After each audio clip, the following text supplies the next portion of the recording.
Ok, bueno, muy buenos días. Ante todo, de verdad, muy agradecida por la invitación a participar en esta jornada que año tras año pues reúnen una cantidad impresionante de talentos, expertos que buscamos de alguna forma que la tecnología sea nuestra aliada en mejorar la atención de las personas y que sea con humanidad, que sea con eficiencia y que sea cercana. Bueno, como les dijo Janine, soy Flor Ledesma y mi trayectoria se centra en una intersección entre lo que es la medicina, sobre todo la atención primaria de la salud, la docencia, la innovación y la calidad de los servicios. Realmente he podido transitar diferentes escenarios, ponerme de un lado o del otro. En el último estuve del lado del financiador, ciertamente, en los últimos 5 años, pero a la vez coordinando un servicio donde tenía 120 prestadores, a un equipo administrativo y de coordinación médica y además teníamos unas 15.000, o tenemos unas 15.000 atenciones mensuales. Así que pude darme cuenta en este tiempo y además con mi formación en el magíster de que ofrecer un servicio de salud tiene una gran complejidad y por eso me atrevo a ponerlos hoy a reflexionar y a pensar sobre cómo podrían ser estos servicios híbridos, ¿no? Un poco la ruta que voy a seguir en esta charla es un poco, primero, pensar por qué necesitamos repensar el modelo de atención. ¿Qué sabemos hoy sobre la efectividad, seguridad y el valor clínico de la telemedicina? Que a lo largo de este panel esta mañana hay muchas conferencias que de verdad no se las pierdan porque cada uno va a ofrecer importante información. ¿Qué es realmente un modelo híbrido y cómo se construye? ¿Qué experiencias y datos pueden guiarnos hacia esta transformación sostenible? Y luego, ¿cómo traducir todo esto en decisiones reales con propósito y con colaboración? Y para empezar, les pido que piensen, ¿por qué tenemos que repensar este modelo? Imagínense ustedes en 5 años, los que hacen asistencia o si son pacientes, ¿cuántas de estas consultas van a ser, imaginan que van a ser virtuales? ¿Menos de la mitad? ¿Entre la mitad y el 80% o más del 80%? Como vemos en las otras industrias, ya creo que en lo que es tema de viajes, de entretenimiento, de finanzas, yo creo que estas cifras de virtualidad llegaron al 95%. Casi nadie va al banco, casi nadie va al cine o muy poco. En salud estamos un poquito rezagados, pero seguramente las cifras van a estar en alguno de esos porcentajes, si no las están ya en algunos países. Algunos datos que me llevan a afirmar esto que les estoy comentando. Hoy sabemos que el 62% de las personas, 6 de cada 10, aplazan su cita. Y eso lo deben ver ustedes en los consultorios. Turnos vacíos, turnos que no se cancelan y que ocupan el lugar de otra persona. Puede ser por temas de traslado, de facilidad, de tiempo, porque en el trabajo no me dieron permiso, de accesibilidad, porque muchas veces hay que pagar un adicional de bolsillo, o por la disponibilidad de turnos. Cuando lo necesitaba no lo tuve y me lo dieron para después y ya, bueno, se me pasó el momento de la intención de ir. Por otro lado están las preferencias. Hoy el 41% de las personas prefieren una atención virtual para problemas de baja complejidad, temas de recetas, de consejería, de leer un resultado de historia clínica, problemas comunes de salud. Y un 48% busca que el seguimiento de su patología crónica, de un posoperatorio, incluso de una condición aguda o temas de salud mental, ejercicio, nutrición, se haga de manera virtual. Entonces, si este es lo que la tendencia de nuestros pacientes, de la población nos está diciendo, es un dato más que confirma que algo hay que hacer. Esta es una encuesta de McKinsey en poblaciones latinoamericanas y vemos que el 41% lo quiere para problemas de baja complejidad, para seguimiento y para temas de salud mental. Y Argentina se comporta muy similar a este grupo de países latinos. Y que tiene que ser de alguna manera de ir por este rumbo, porque hay presiones estructurales sobre el sistema que no podemos evadir. Uno es el tema de cobertura universal, un tema bien antiguo, pero que sigue vigente porque el dinero tiene que alcanzar para todos y los servicios tienen que alcanzar. Médicos, no nos multiplicamos al ritmo que se necesita y que envejece la población. La eficiencia en el gasto, el gasto en salud de hoy de los países, tema Estados Unidos llega al 16% de su Producto Interno Bruto, o en Argentina, que se ubica cerca del 10%, cuando hay países que han logrado optimizar, y lo vamos a ver un poquito más adelante. Y, por supuesto, lo que es satisfacción. Hoy las personas no solamente buscan y toleran esos tiempos de esperas prolongados, esa falta de empatía, ellos quieren sentirse satisfechos y para eso pues debemos buscar sistemas que realmente cubran las necesidades de la población. Y antes de entrar a pensar cómo imaginar un sistema híbrido, pensemos en la telemedicina. La telemedicina en un momento fue un parche que el COVID nos trajo y pudimos aprovecharlo al máximo. Seguramente muchos médicos de los que están hoy presentes hicieron teleconsultas o hicieron llamados telefónicos, monitorearon pacientes con COVID. Pero después no se fue, se quedó. Y la telemedicina, hoy sabemos, por ejemplo, que hay un punto de partida fundamental y en eso hay consenso a nivel mundial y especialmente en el país, que la atención médica mediante las nuevas tecnologías se concibe como un verdadero acto sanitario. No es un servicio distinto, sino una modalidad diferente para ofrecer un acto médico, de tal manera que no hay razón para flexibilizar las exigencias de la praxis médica, lo que es confidencialidad, seguridad de la información, eh, no estar haciendo las consultas por WhatsApp o por medios que puedan violar de alguna manera el derecho del paciente, de su secreto médico. Está basado en las mismas normas deontológicas y éticas. Por tanto, se exige estos mismos niveles de calidad. De manera que no hay justificación para disminuir estos estándares. ¿Y qué otras cosas ha demostrado la telemedicina? Que puede ofrecer un 100% de trazabilidad, ya que sí o sí los registros son digitales, que hay 100% de autogestión. Muchas veces el paciente toma su turno, reserva con el médico que quiere verse, cuelga sus exámenes de laboratorio, los mantiene dentro de la plataforma. Y que puede haber geolocalización, podemos saber de qué lugar está llamando y dónde está el doctor que está realizando la atención, que disminuye un 30% los errores, no más temas de caligrafía en las recetas, que disminuye hasta un 10% las visitas a guardia. Esto es súper importante para cualquier sistema de salud, que puede ser portable en un 100% de los casos porque va a estar todo embebido pues, en alguna solución tecnológica, que hay un 85% de resolutividad. ¿Y de dónde saco este dato? Uno, porque el- si pensamos que la población no, la mayor parte de las veces consulta por razones o por motivos que son leves o cuadros agudos, como les mencionaba, de manera que un buen servicio de telemedicina puede reducir las visitas a guardia y las visitas presenciales para problemas que realmente pueden ser resueltos por esta vía. Y un 30% de adherencia. Sabemos que de los pacientes crónicos es un talón de Aquiles para el sistema de salud, más con el envejecimiento de la población. De manera que ayudar o fortalecer a que la adherencia a los tratamientos, a los controles, a las medidas preventivas incremente es ya un plus que la telemedicina ha ganado. Evidencias publicadas hay muchas, no las voy a detallar, pero por ejemplo, en mortalidad no hay mayor riesgo. En uso de los servicios de emergencia, como les mejoraba, no, les mencionaba, no hay aumento en las tasas de uso. En la satisfacción son altos los niveles de satisfacción de los pacientes y en lo que respecta al nicho del monitoreo remoto, puede ser bien viable, eficaz y sostenible para reducir todo lo que son hospitalizaciones y optimizar los recursos.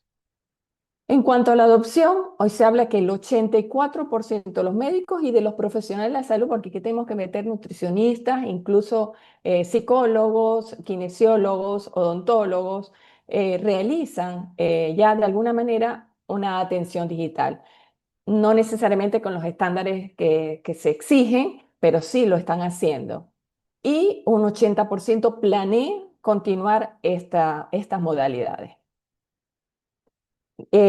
Otra cosa que tenemos claro es que hoy existen regulaciones, tanto en los Estados Unidos como en Europa y en Argentina, y de esto seguramente nos va a hablar el doctor Guillermo más adelante, lo que es el marco regulatorio. Y ahora sí, ¿qué es un modelo híbrido de atención en salud? Y ahí quiero primero definirlo, como lo definen ya algunos países que van avanzando hacia estas modalidades de atención.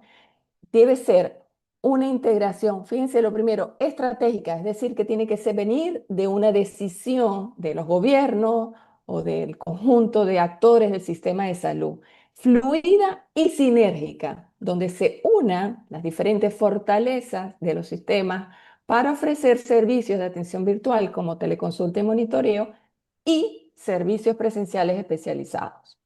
La clave radica en esto, en que añadir el canal digital donde agregue valor y reservar la atención presencial para los momentos clínicamente indispensables. De manera que no es una simple suma, no es que yo tenga un servicio y le agrego telemedicina, no. Tengo que hacer una verdadera transformación estructural de mi sistema. Es un modelo integrado que se adapte a los requerimientos de las necesidades clínicas del contexto donde yo trabajo. Depende si trabajo con adultos mayores, con niños, con enfermos crónicos, lo adapto a la situación que nos ayuda a mantener a los crónicos saludables en el hogar. Y eso es importantísimo, reducir las consultas y mantenerlos en un continuo aprendizaje sobre su autocuidado. Y eso lo podemos hacer desde el hogar. Y que tiene que estar orientado al valor. ¿Cómo lo medimos? Con reducción de hospitalizaciones y de uso de guardias, principalmente. Las modalidades pueden ser diversas, desde las sincrónicas, que recomiendan que no solamente sea el videollamada, sino que también sea el telefónico, incluso con teléfonos fijos, porque sabemos la disparidad de opciones que pueda tener la población. Entonces, para ser más equitativo, hay que ampliar este rango de oportunidades. La asincrónica, por mensajería, por encuestas, cuestionarios, chatbots y otros tipos de opciones. Y lo que hablamos del monitoreo remoto, donde se nos vienen a sumar estos dispositivos que permiten recolectar algunos datos biométricos y constantes biológicas como glucosa, pasos, presión arterial, peso, frecuencia cardíaca, etcétera. Para lograr este modelo se propone lo que es la tipología Hub and Spoke, donde hay un núcleo central que preferiblemente deberían ser los centros de atención primaria u otra modalidad, y donde se realice lo que es la atención presencial y que haya una estructura para hacer diagnóstico, para hacer examen físico, y que la telemedicina se convierte como en el spot de remoto para consultas y seguimientos ágiles o acceso a especialistas. Hay un modelo donde la atención primaria es el centro y todo lo que es consulta especializada antes de ir al especialista pasa por una consulta de telemedicina. Y ahí se concreta si debe existir o no a la consulta presencial. La idea es que haya una continuidad sin barreras, porque el objetivo es la continuidad en la atención sin fisura. Ese equilibrio necesario entre flexibilidad, satisfacción y sostenibilidad. Tres palabras que grandísimas cuando las llevamos a la gestión y por supuesto para optimizar la experiencia. ¿Y qué experiencias y datos pueden guiarnos que existen hasta el momento? Traje algunas, me fui desde el ideal, Singapur, donde tiene logros importantes por la gran inversión que sabemos que hizo en infraestructura. Fue un protagonista clave en la pandemia cuando vimos toda la inversión que hizo para la detección de casos y todas esas cosas. Bueno, tiene algo importante, que con un bajo porcentaje de su Producto Interno Bruto ha logrado la esperanza más alta de vida y su estrategia se llama los tres más allá del hospital, irse hacia la comunidad, una atención descentralizada y cercana, más allá de la atención de salud, porque no es solamente para curar, sino para prevenir y para dar bienestar, y más allá de la calidad hacia el valor, porque los resultados se miden. Y la clave de ellos ha sido la colaboración público-privada obligatoria, porque reconocen que su sistema público no es suficiente y participan todos los actores. En el Reino Unido, seguramente muchos de ustedes saben que ellos, su fortaleza está en la evaluación rigurosa de las tecnologías que hacen. Entonces, todo lo que ellos implementan tiene un proceso para poder ser financiado por el sistema de salud.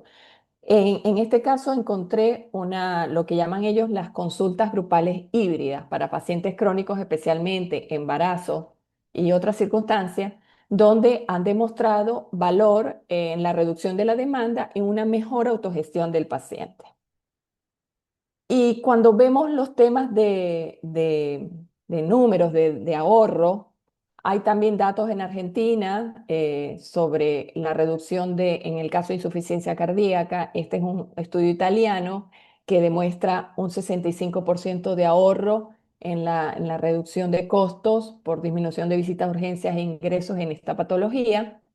En Estados Unidos se habla de un 38% de una reducción del costo mediante una atención domiciliaria asistida por telemedicina y en otros países miden lo que es la productividad en las empresas. En Colombia, por ejemplo, se ha encontrado un aumento, un 30% en la productividad.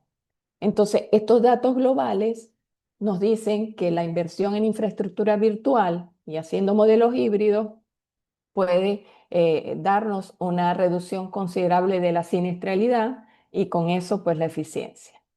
¿Y cuáles son las áreas de mayor avance en este tipo de modelos? Encontramos la atención primaria, porque justamente es donde podemos resolver cerca del 80% de los problemas de salud y de los cuales un gran porcentaje puede ser resuelto a través de las teleconsultas y el tema de salud mental. ¿Cuáles son los desafíos críticos que tenemos que tomar en cuenta ante esto cuando queramos avanzar hacia estos modelos? Uno es la brecha digital. Ya sabemos que el tema de conectividad y alfabetización es limitada según las poblaciones, que hay falta de adecuados mecanismos de evaluación de tecnología sanitaria para este tipo de asistencia, que la carga administrativa sigue siendo muy alta, los registros electrónicos, por el contrario, de haber disminuido la carga sobre los profesionales y los administrativos, la ha aumentado. Y que hoy, por ejemplo, hay un estudio en México que encontró que la consulta virtual es básicamente el doble de una consulta presencial, pero su mecanismo de medición fue el valor minuto y encontró que eh, la consulta virtual fue más larga. Entonces, al medirla en minutos, les dio un valor superior. En Argentina hay importantes avances, hay una red nacional de salud digital, hay registros federales como el CISA, como las plataformas o la licencia federal que está en camino. Y el desafío aquí es cómo integrar, aquí habrá técnicos y especializados en estos temas, donde esa integración público-privada, pues podamos avanzar de alguna forma hacia allá por el bien de los pacientes. El potencial, según algunos cálculos que he venido manejando, es que con solo el 3% de adopción en el sistema, estaríamos hablando de casi 10 millones de consultas virtuales al año, lo que equivale al volumen de atenciones de un hospital público de gran tamaño. Así que eso es un tema, volumen a tomarlo en cuenta para cualquier decisión. En Chile, el sistema es un poco diferente al argentino. Ellos han ido como de la atención hacia abajo. En Argentina viene trabajando más sobre la legislatura, sobre la gobernanza, y en Chile trabajaron más sobre lo que significa la atención directa. Perdón. Bien, ellos han encontrado alta satisfacción, la atención es buena, pero hay una gran sobrecarga y no hay evaluaciones de tecnología que apoyen la costo-eficiencia, los costos, o la efectividad clínica de la metodología que vienen usando. Así que tocaría como invertir, ahora que tienen tanta experiencia, en evaluar realmente con estudios serios sobre la efectividad. Entonces vemos que hay 5 condiciones estratégicas: la interoperabilidad, las evaluaciones de tecnología sanitaria, la formación de recursos humanos, el tema de seguridad de la nube y la inteligencia artificial que viene colándose rápidamente en este sistema, y la cooperación obligatoria público y privada. ¿Y cómo podemos traducir todo esto en decisiones reales, con propósito y colaboración? Número uno, el paciente en el centro. Sin eso no lo tenemos en cuenta. Podemos diseñar una maravilla, pero si no tenemos al paciente como voz protagonista de cualquier actuación, de cualquier sistema, estamos mal. La evaluación debe ser integral para que podamos identificar cuáles son sus capacidades tecnológicas, las circunstancias propias de cada persona, de cada familia, para que no quede fuera de estos sistemas. Y si no hay circunstancias, pues crearles los apoyos necesarios. La lealtad no solo depende de la calidad clínica. La gente, ya les dije, se echan para atrás porque hay una experiencia administrativa que no es adecuada o un costo adicional. Entonces, esto tiene que ser fluido. Segundo, la perspectiva del prestador. Es el prestador quien va a empoderarse y a decidir cuál va a ser la mejor modalidad que se adapte a ese paciente. Y en base aquí a la eficacia clínica. No es porque no, yo necesito hacer el examen físico porque si no. Pensemos en la eficacia clínica. ¿Qué le ofrezco yo a ese paciente si viene a mi consultorio de manera presencial? ¿Cuántas horas de transporte se lleva? Entonces, esa eficacia clínica tiene que ser bien ética, bien considerada, porque va a ser él quien decida cuál va a ser la modalidad. Pensando también que podemos de esta manera ayudar a reducir el burnout del equipo de profesionales de la salud, y que en general la atención asincrónica suele ser menos estresante. Entonces, con esta perspectiva, paciente y prestador, podemos aplicar lo que se ha denominado como el método SMART Face to Face, que es presencialidad inteligente, que no es maximizar la distancia, sino optimizar que esa interacción presencial sea la mínima y necesaria, porque el tiempo del consultorio es un tiempo de alto valor para el sistema, para las personas y para los pacientes, y obviamente para el financiador, que fortalece la confianza y mejora los resultados clínicos. De eso no hay ni la menor duda. Pero también hay encuentros que al contrario, echan para atrás lo que se puede lograr de esta manera. Entonces, ¿cómo voy a decir qué va a ir a presencial y qué no? Cada centro, cada sistema decidirá cuáles herramientas va a utilizar para hacer esa clasificación. Obviamente, habrá programas preventivos como vacunas, como planificación familiar y, bueno, muchas otras cosas que sí o sí tienen que ir a esto. Y así allá hay que apuntar importantes recursos. Les hablaba al principio que el 40% de la gente quiere que el monitoreo de sus enfermedades crónicas sea remoto. Y esto incluye estos dispositivos para autocolectar información, un asesoramiento especializado que lo puede dar el médico primario, lo puede dar un nutricionista, lo puede dar un kinesiólogo, un médico especializado en la patología, por ejemplo, en diabetes, en insuficiencia cardíaca, y hay que hacer la selección adecuada de las herramientas. Indica un cambio de paradigma hacia una atención mucho más predictiva, moviendo el foco de una atención episódica en la clínica a mantenerlo más tiempo sano en su casa. Eso es bien importante. Un paciente vive con su enfermedad todo el año, pero a nosotros nos ve 1 o 2 veces al año. No podemos pretender que con 1, 2, 3 veces, ni siquiera mensualmente, cambie sus hábitos o podamos nosotros tener la información suficiente para ayudarle.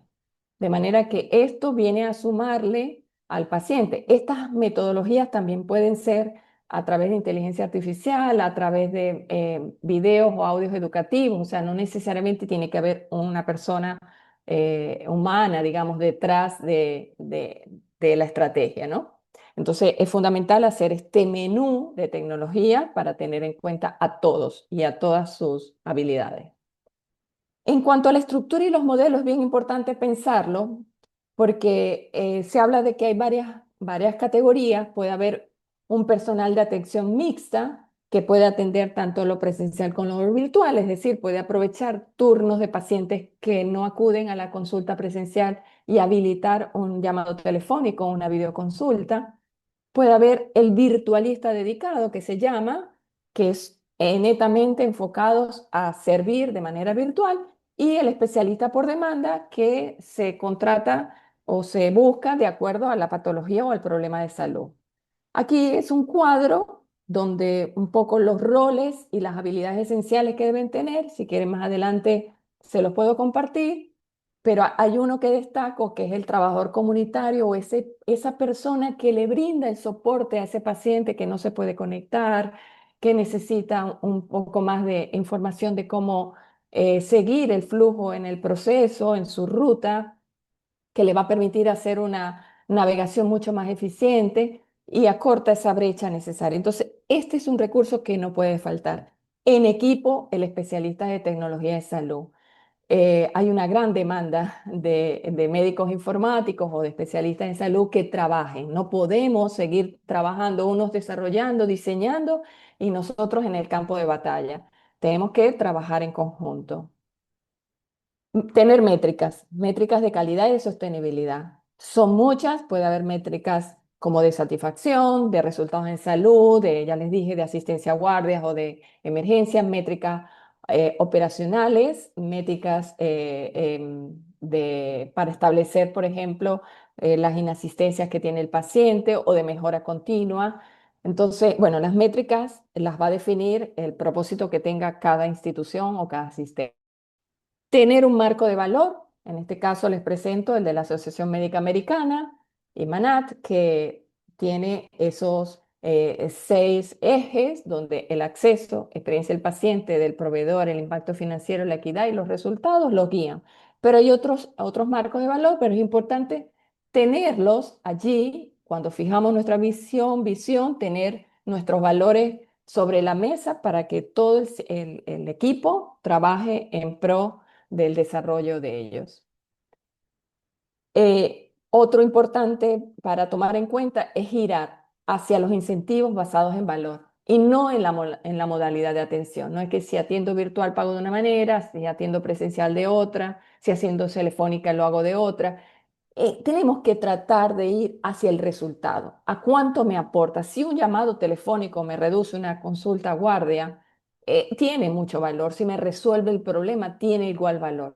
Entonces, tenemos que medir por resultados en salud. Y eso nos va a permitir alinear el financiamiento de manera adecuada.